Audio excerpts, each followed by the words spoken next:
Assalamualaikum warahmatullahi wabarakatuh. Perkenalkan, nama saya Okto Samsurizal. Saya sebagai Kepala Kantor Pelayanan Pajak Pratama Palangkaraya. Pada sesi kali ini saya akan mempraktikkan coaching kepada salah seorang Kepala Seksi Pengawasan di KPP Pratama Palangkaraya. Yang coaching kali ini saya fokuskan untuk coaching for performance, yaitu untuk peningkatan kinerja di bagian seksi pengawasan. Dan saat ini telah hadir di hadapan saya Bapak Rasuki yang saat ini bertugas sebagai Kepala Seksi Pengawasan 1 di KPP Pratama Palangkaraya. Baik, Pak Rasuki, bagaimana kabarnya hari ini? Alhamdulillah sehat, Pak. Ya, Pak. Iya. Saya lihat hari Senin ini merupakan hari yang harusnya ceria ya, setelah kita berlibur 2 hari. Baik Pak Basuki, hari ini kita akan berbincang-bincang santai saja. Saya mungkin akan banyak mendengarkan dari Pak Basuki, dan kali ini kita akan fokuskan untuk sedikit berbincang-bincang ya terkait dengan nilai kinerja KPP kita, yang dimana pada sampai dengan triwulan 2 atau semester 1 di tahun 2022 ini ada sebuah atau satu IKU KPP yang memang di sini tidak merah sih ya, tapi masih kuning, kebetulan hanya kuning ini saja, yaitu di persentase penyelesaian permintaan penjelasan atas data dan atau keterangan ya Pak. Iya Pak. Betul ya.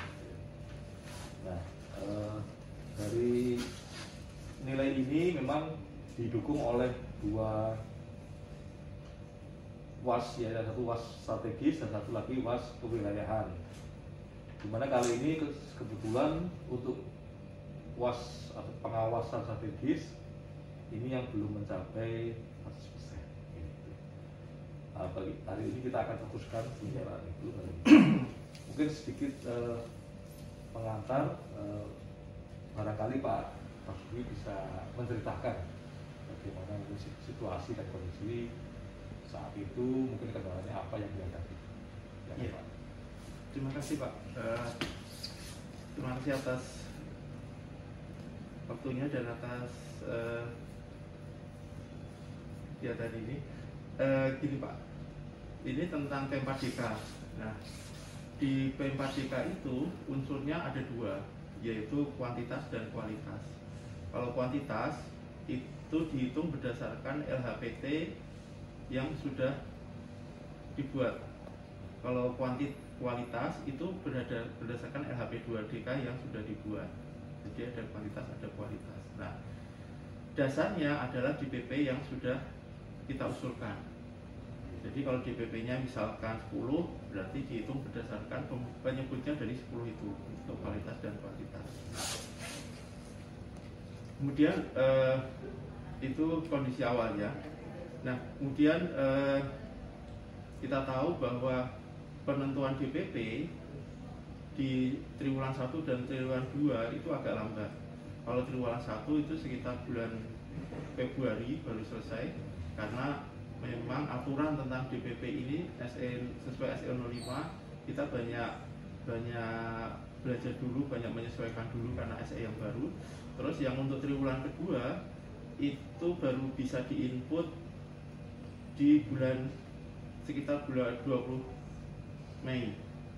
Seharusnya aturan sesuai SE 05 itu DPP itu bisa diajukan di tanggal 20 setelah akhir triwulan.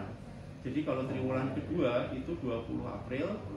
Kalau momennya di triwulan 1 berarti di 20 Januari. Tapi karena ini di awal tahun itu baru bulan Februari, dan triwulan 2 itu baru sekitar 20 Mei baru bisa diinput di web, karena memang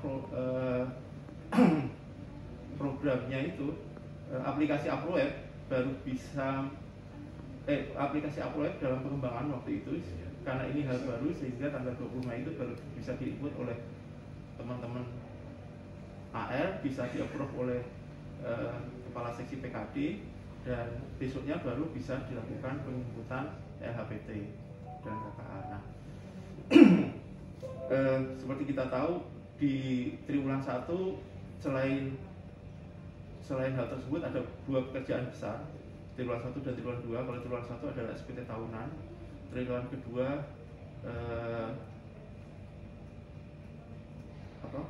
pengungkapan sukarela PPS, sehingga ini cukup menyita waktu karena adanya piket itu, Pak. Nah, sebenarnya dari awal saya sudah membayangkan bahwa ini akan berat untuk sampai 100%. Karena waktu tadi. Nah, terus kita kembali ke syaratnya, Pak. Kalau LHPT sekedar input. Kalau LHP 2DK itu setelah WP itu kita kirimkan SP 2DK, maka pilihannya untuk ditutup menjadi nilai IKU itu ada dua, Pak. Satu, WP pembetulan dengan kurang bayar minimal 500.000 kalau nggak salah. Kemudian yang kedua, usul pemeriksaan. Nah, sampai dengan akhir triwulan kedua, usul pemeriksaan usul pemeriksaan ini bisa diakuin apabila sudah disetujui oleh Bapak Kepala Kantor melalui aplikasi P2. Di manual IKU-nya seperti itu. Aplikasi P2. Masuk usulan dari Iya, masuk usulan pemeriksaan P2. Nah, sampai dengan akhir triwulan kedua, sampai dengan akhir Juni itu jumlah yang bisa diusulkan ke Kepala Kantor itu berdasarkan ruang terbit yang tersedia. Nah, tapi mungkin karena banyak yang merah juga, di awal Juli jumlah yang diusulkan ke Kepala Kantor itu bukan berdasarkan ruang terbit, tapi kita bisa mengusulkan berapa aja. Tetapi nanti MP2 yang turun dari kantor pusat itu menyesuaikan ruang terbit yang tersedia. Nah, iya, saya mohon maaf, Pak, karena was 1 menyebabkan merah, tetapi itu kondisinya, sehingga yang pertama kondisinya, jadi kalau bisa ditarik garis besar, yang pertama adalah karena waktu, sehingga konsentrasi teman-teman itu menyelesaikan LHPT. Jadi walaupun LHP 2DK itu belum seluruhnya kita tidak lanjutin sampai menghasilkan sampai diakuin IKU-nya, tetapi LHPT ini kita selesaikan dulu 100%. Kalau LHP 2DK mungkin baru sekitar 5 atau 6 DPP yang selesai di akhir Juni. Itulah yang membuat kita. Sejauh ini tantangan tetap memang masalah waktu ya. Iya, kalau untuk semester 1, Pak. Kalau dari teman-teman sendiri di administratif AR, apakah selama ini ada kendala barangkali, atau mungkin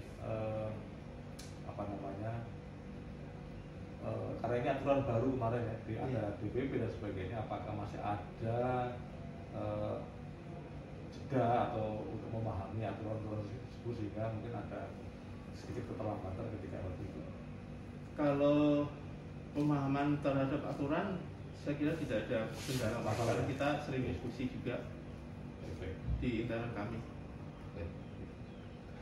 Nah, kira-kira nih Pak Basuki, ini sampai semester 1 oke lah, masih belum lewat tahun ya, jadi masih ada, saya kira masih ada kesempatan di triwulan ketiga dan keempat. Kira-kira dalam waktu dekat ini apa yang mungkin bisa mau direncanakan oleh Pak Basuki? Iya, sekarang kita sudah memasuki triwulan ketiga, Pak. Ya.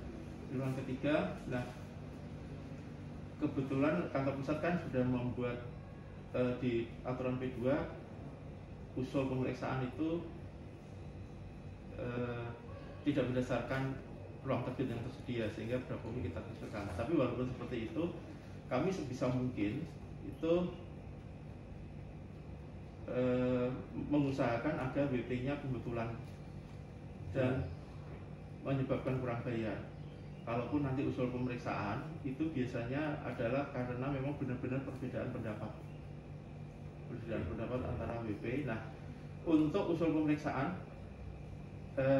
kami sudah bikin time schedule, sehingga setiap bulan yang memang benar-benar harus diusulkan karena WP tidak mau kebetulan itu sebelum tanggal 10 itu sudah harus dibanding diusulkan ke KSI P3, sehingga tanggal 10 nanti kita bisa rapat tentang penentuan di SPP, sehingga tanggal 11-12 bisa diusulkan ke Bapak untuk disetujui. Terus yang lainnya kebetulan sekarang kan udah running ya, jadi DPP sebelum tanggal 20 udah selesai, jadi sekarang sudah bisa dikerjakan untuk triwulan 3 oleh teman-teman. Dan selain membuat membuat EHPT untuk triwulan 3, teman-teman sekarang konsentrasi menyelesaikan SP2DK berdasarkan DPP triwulan 1 dan triwulan 2 yang belum selesai itu Pak. Sehingga kemarin kita tahu 2 pekan berturut-turut gantian 3AR itu visit itu dalam rangka menyelesaikan DPP triwulan 1 dan 2. Baik, jadi ini tentu ada kolaborasi Pak ya, kolaborasi dengan pihak-pihak lain ya. Iya. Dengan seksi P3 terutama. Oke, baik. Baik Pak Basuki, tentu ini nanti dalam perjalanannya butuh sebuah pengawasan ya mungkin atau monitoring. Kira-kira apa yang sudah dipikirkan oleh Pak Basuki terkait nanti dalam triwulan ketiga ini ya, misalnya untuk meningkatkan kinerja ini, monitoring apa yang dilakukan oleh Pak Basuki terkait dengan pengelolaan air? Saat ini saya sedang membuat kertas kerja dalam Excel biasa Pak, yang itu nanti setiap 2 minggu atau paling enggak kalau AR sibuk itu rencananya minimal sebulan sekali di awal bulan itu, atau nanti untuk akhir triwulan 3 nanti di sebelum akhir bulan, supaya bisa mengetahui kondisi pencapaian ikunya. Nah, saya rencananya dan sekarang sedang saya buat monitoring. Jadi setiap DPP itu sampai tahap apa saat ini kondisinya, dan setiap DPP, setiap WP ini kendalanya di mana, dan memang rencananya seperti apa, dan rencananya atas setiap WP ini mau ditindaklanjutin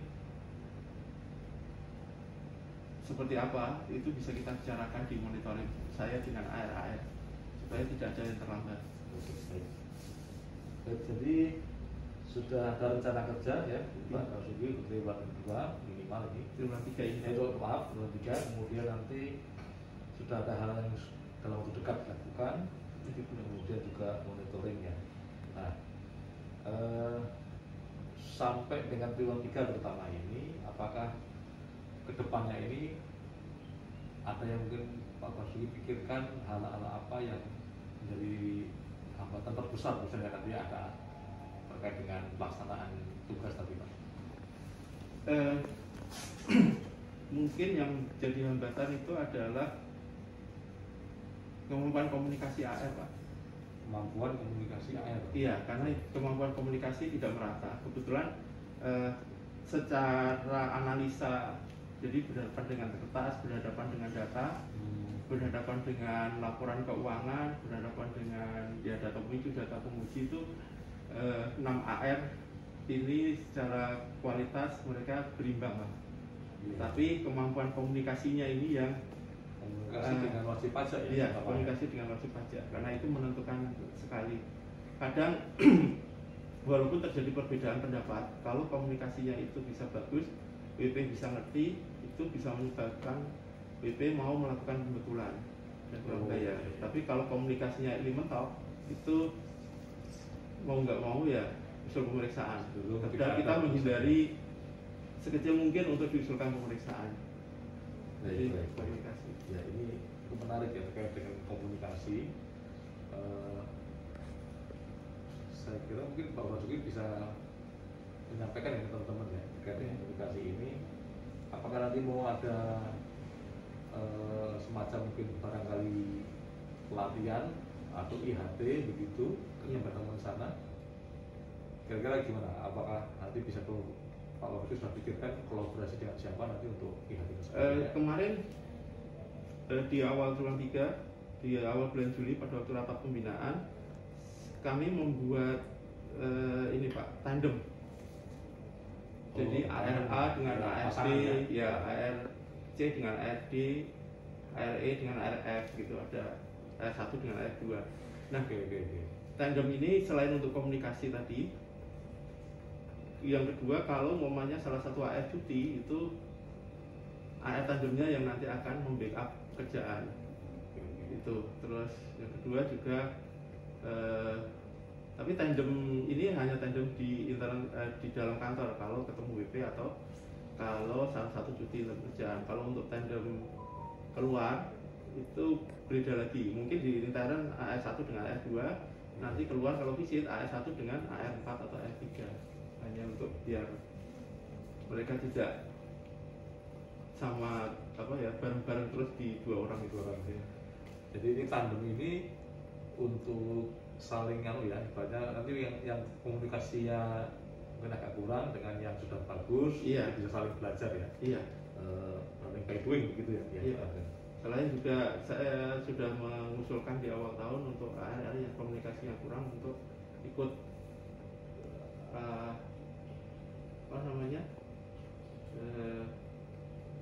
pembelajaran jarak jauh tentang komunikasi kalau dilakukan kalau diadakan oleh ini. Baik, Pak Basuki, jadi ini saya sudah menangkap ya beberapa hal yang sudah dibuat oleh Pak Basuki, dan ini saya kira bagus sekali untuk triwulan ketiga. Saya ada keyakinan kuat ini bahwa Pak Basuki bisa menghandle semua perusahaan di sini, dan saya kira dengan semua yang sudah disampaikan tadi, rencana untuk tahun atau minimal untuk triwulan 3 ini sudah bisa antisipasi juga, tidak hanya membuat rencana yang baik. Baik Pak Basuki, saya berharap sekali, saya yakin teman-teman di pengawasan 1 sangat kompeten dan mampu lah untuk bisa menghandle terutama untuk IKU ini ya, P4DK, dan mudah-mudahan nanti ke depan bisa berjalan mulus. Itu nanti Amin, Pak, dengan monitoring dan sebagainya. Dan saya tentu sebagai atasan akan terus mendukung dengan ini. Baik, oke Pak Basuki ya. Iya Pak. Terima kasih. Terima kasih Pak. Baik.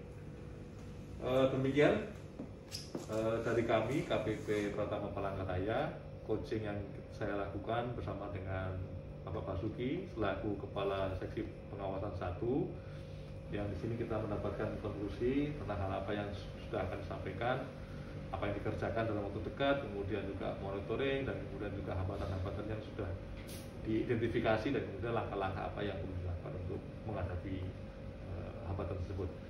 Demikian, terima kasih dari kami. Kurang lebihnya kami mohon maaf. Wassalamualaikum warahmatullahi wabarakatuh.